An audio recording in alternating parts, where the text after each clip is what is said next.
महाकुंभ क्षेत्र में अफवाहन अखाड़े की पेशवाई आज संगम नगरी प्रयागराज में प्रवेश कर चुकी है। हम अपने पीछे दिखाएंगे कि किस तरह से मंडलेश्वर, महामंडलेश्वर, आचार्य महामंडलेश्वर, महंत और संत किस तरह से यहाँ पर प्रवेश कर रहे हैं। सभी का अपना एक शाही अंदाज है। उस अंदाज में जो साधु संत हैं, जो महंत हैं, महामंडलेश्वर है, वो यहाँ पर प्रवेश कर रहे हैं। और छावनी में आज ये प्रवेश करने के बाद वहीं पे ही 45 दिनों का वास करेंगे और महाकुंभ पर्व को यहाँ पर मनाएंगे। इसी दौरान यहाँ पर महाकुंभ जो पर्व है उसमें शाही स्नान होगा।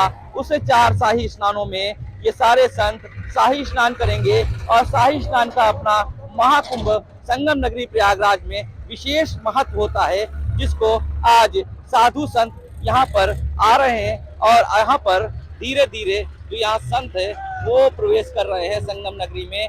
आप देख रहे हैं किस तरह से राजा, जिस समय प्राचीन काल की अगर बात करें तो जिस तरह से राजा महाराजा अपने क्षेत्र में प्रवेश किया करते थे शाही अंदाज में, तो अंदाज वही आपको दिखाई देगा कि यहाँ पर जो महंत है, साधु संत है, महामंडलेश्वर है, मंडलेश्वर है, आचार्य महामंडलेश्वर है, वो यहाँ पर प्रवेश कर रहे हैं और लगभग 45 दिनों के इस महाकुंभ के पर्व पर यहाँ पर वास करेंगे और यहाँ पर शाही स्नान होगा, जो संगम नगरी प्रयागराज में अब बहुत ही विशेष होता है। क्योंकि यहाँ पर कहा जाता है कि संगम नगरी प्रयागराज जो है ये तीर्थों की राजा की नगरी है, प्रयागराज नगरी है। यहाँ पर 3 नदियों का मिलन होता है और यहाँ पर संगम का स्नान अपने आप में बहुत महत्वपूर्ण होता है। और अगर महाकुंभ का पर्व हो और शाही स्नान हो तो उसका विशेष महत्व होता है। यहाँ पर स्नान करने से अनेक यज्ञों का फल मिलता है। अफवाहन अखाड़े की पेशवाई आज निकली है। अफवाहन अखाड़े के आचार्य महामंडलेश्वर अरुणजीत जी हमारे साथ है। महाराज, कितनी शान के साथ ये जो यात्रा निकल रही है और छावनी क्षेत्र में प्रवेश कर रही है महाकुंभ में। अब ये जो साधु संत जितने आ रहे हैं,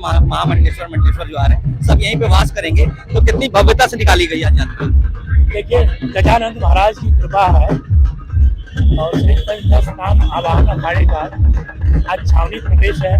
सभी नागा सन्यासी, सभी महामंडलेश्वर, सभी पदाधिकारी और सभी लोग प्रवेश कर रहे हैं धूमधाम के साथ। और हम लोग देखिए इस बार और बड़ा ध्यान दिया है कि पर्यावरण का ध्यान देते हुए हमने कहा था कि पटाखे न छोड़े जाएं। तो अभी तक ऐसा किसी ने पटाखा नहीं छोड़ा। उसको बचाते हुए, पर्यावरण को देखते हुए इस शोभा यात्रा को किया गया। आपको पर्यावरण बाबा भी कहा जाता है। जो लोग आते हैं, जो भक्त आते हैं, वो बताते हैं कि आपने पर्यावरण के लिए पूरे देश भर में बहुत सारे काम किए हैं। प्रकृति मुझको वो अच्छी काम कराना चाहती है और मुझे अच्छा लगता है। और जो जिस मनुष्य को अच्छा लगेगा स्वाभाविक तौर पर प्रकृति उससे वही कार्य कराएगी। समझे, यह कहीं जीवन है, यह सांसें हो रही, कम आओ पेड़ लगाए। हम आज इस यात्रा में संदेश हम सबको ही दे रहे हैं हमेशा इस महाकुंभ में कि पर्यावरण को बचाया जाए। पर्यावरण नहीं बचेगा तो 20 सालों में सबका कम हो रहा है।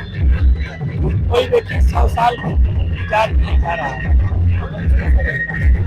महाकुंभ, प्रयागराज में महाकुंभ, तीनों नदियों के बीच के संगम में महाकुंभ कितना विशेष महत्व रखता है?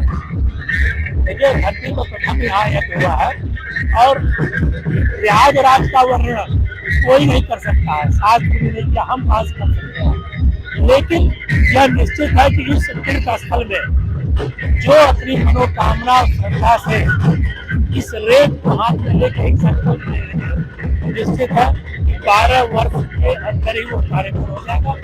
उसके बारे में मैं खुद अनुभवी। तो श्री पंचदश नाम अफवाहन अखाड़े के आचार्य महामंडलेश्वर जी ने बताया कि किस तरह से प्रयागराज में महाकुंभ का विशेष महत्व होता है और यहाँ पर शाही स्नान का भी अपना एक अलग विशेष महत्व होता है। और यहाँ पर जो साधु संत है वो अपने ही धुन में गंगा का स्नान करते हैं और यहाँ पर ध्यान करते हैं। देश को तरक्की और उन्नति के लिए यहाँ पर हवन यज्ञ किया जाता है। अफवाहन अखाड़े के मुख्य संरक्षक भरद्वाज गिरी जी हमारे साथ हैं। उनसे जानेंगे कि ये जो आज यात्रा निकल रही है कितनी भारी मात्रा में ये साधु संत यहाँ पर पहुंच रहे हैं, तो किस तरह से यात्रा निकल रही है और कितनी भव्यता है इसमें? इस संगम नगरी प्रयागराज में भव्य दिव्य कुंभ में श्री पंचदश नाम आवाहन अखाड़े की पेशवाई छावनी प्रवेश है। इसमें संपूर्ण भारतवर्ष से श्री पंचदश नाम आवाहन अखाड़े के मेंबरानगण सभी आचार्य, मंडलेश्वर, पीठाधीश्वर, सभापति, उपाध्यक्ष एवं छोटे बड़े जो भी पदाधिकारी है वो सभी लोग रथ, होदा, पालकी पर ऊंट, घोड़े इत्यादि नगारा, घंटा, घड़ियालों के साथ में हमारी जो परंपरा है विधिवत दिग्विजय निशान आगे चल रहा है, देवता उसके साथ में चल रहे हैं। फिर श्री सिद्ध गणेश भगवान की सोने चांदी की पालकी चल रही है, उसमें हमारे मुख्य देवता विराजमान है। और मड़ोका से लेकर यहाँ संगम नगरी पर जो काली रोड तक भव्य और दिव्य पेशवाई सुचारू रूप से शासन प्रशासन की अच्छी तरह तैयारी से और उनके साथ सहकार से बढ़िया दिव्य हो रही है। महाराज, अखाड़े की अगर बात करें तो कितना प्राचीन अखाड़ा है, क्या इतिहास रहा है इस अखाड़े का? सन्यासों की जो परंपरा की बात करें तो सबसे प्राचीन अखाड़ा श्रीपंत दशनाम आवाहन अखाड़ा है। और आवाहन अखाड़े के बाद देश काल परिस्थिति को देखते हुए अन्य अखाड़ों का निर्माण व्यवस्था के आधार पर किया गया है। इसीलिए इनके देवता सर्वप्रथम सिद्ध गणेश भगवान है। आज हमारे सनातन वैदिक परंपरा में किसी भी कार्य की पूजा का आरंभ किया जाता है तो पहले गणेश जी की पूजा होती है। इसलिए ये प्रथम अखाड़ा इसलिए है कि इनके इष्ट देवता गणेश जी भगवान है। अन्य अखाड़े के इष्ट देवता अलग अलग देवी देवता है। महाराज जी, किस तरह से दिनचर्या रहेगा महाकुंभ में? अब यहाँ पे आप लोग आकर वास करेंगे।